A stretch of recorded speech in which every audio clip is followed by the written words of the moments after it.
Крымские призывники впервые будут нести воинскую службу на территории России. Стартовал весенний призыв в ряды вооруженных сил Российской Федерации. Украинский МИД требует его отменить, а правозащитники рассказали, как избежать службы в армии оккупанта. По всей России полным ходом идет призыв в армию. Крым не отстает. Около 150 новобранцев уже отправились служить. В Крыму проходит осенний призыв 2016 года в армию Российской Федерации. Всего на срочную службу отберут 1500 крымчан. Так, с 2015 года крымские каналы анонсируют службу крымчан в армии оккупанта. После этого весеннего призыва они впервые будут служить по всей России. С точки зрения международного права Россия вообще не имеет права проводить этот призыв. И более того, в прошлом году Генеральная Ассамблея ООН приняла, еще раз подтвердила решение о том, что это оккупированная территория. Значит, нельзя проводить ни призыв, нельзя даже проводить пропаганду призыва в армии. Более того, тем более нельзя забирать людей из Крыма на территорию Российской Федерации. То есть в этом году Россия собирается мобилизованных крымчан еще и вывозить за пределы Крыма, что является вообще отдельным нарушением Женевской конвенции, Римского статута и так далее. Украинский МИД отправил ноту протеста, в ответ тишина. Военное ведомство России планы не меняет.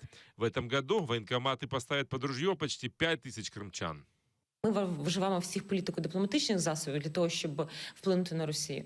Зі свого боку, ми також порушуємо це питання в рамках міжнародних організацій, зокрема і ОБСЄ, і Ради Європи, і ООН, для того, щоб посилити тиск на Росію. Але, як ви бачите, Росія повністю ігнорує норми міжнародного права.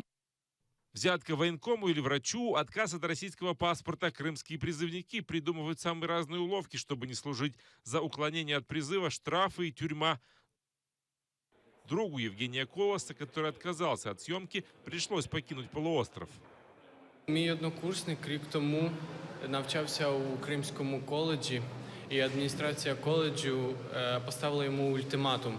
Або він несе документи у воєнкомат, або на нього і на його сім'ю будуть накладені штрафи або якісь санкції. Він поїхав, він забрав документи із коледжу і приїхав у Київ навчатися в Таврійському національному університеті. Правозащитники предупреждают, у крымских призывников есть право отказаться от службы в российской армии. Можно сослаться на международное право. Если человек находится в Крыму и будет ссылаться на это, то, естественно, к нему может нагрянуть уже ФСБ или Центр и объявить его в экстремизме. Самый безопасный способ – заявить о своих религиозных и культурных убеждениях или пройти альтернативную службу, утверждают правозащитники. Роман Спиридонов, Ислам Пенка, Заман, АТР.